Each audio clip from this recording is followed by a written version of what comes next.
Так, собственно, вот так выглядит у нас входная группа сегодняшнего объекта. Два там паркоместа комфортных под навесом. Вот калиточка для входа, автоматические ворота. Ну и, собственно, идемте вовнутрь. В конце покажу задний двор, там вообще шикарная обстановка. Заходим.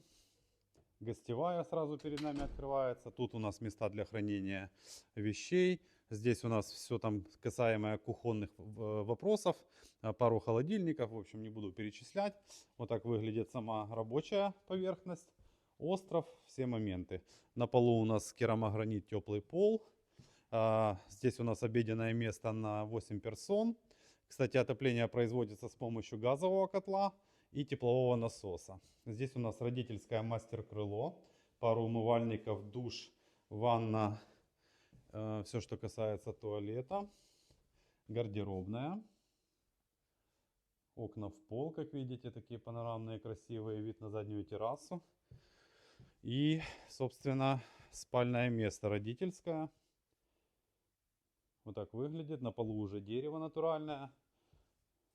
Вот такая прикольная картина, как вам? Напишите, какие у вас она эмоции вызвала. Вот такое прикольное панорамное окно. Суперское на задний двор. Тихо, спокойно, классно вообще.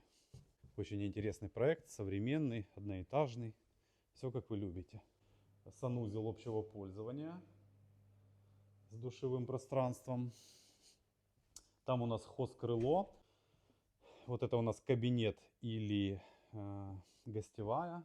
Очередная авторская работа, выполненная на заказ известным художником. Гостевой, детский санузел в таких ярких тонах. Панорамные везде окна. Первая детская комната. Ничего лишнего. Спальное место, рабочее место и места для хранения в потолок. И вторая детская комната. Также места для хранения, рабочее место, спальное место. В каждой комнате индивидуально регулируются все моменты. Теплые полы, температуры и все остальное. Сейчас идем на задний двор. Вот так выглядит терраса. Здесь у нас место для приема пищи. Там у нас костровая. Приватность, как видите, абсолютная. Сосны, живые заборы. Вот тут прудик с фонтаном прикольно выглядит. И посмотрите, какой дом прикольный. Не очень зашел. А ваше мнение пишите в комментариях. Оценки от 1 до 10 поставите, если, то буду благодарен. Очень интересно ваше мнение. 10 соток земли здесь. Ну, прикольно, тихо, спокойно, классно. Благодарю за внимание.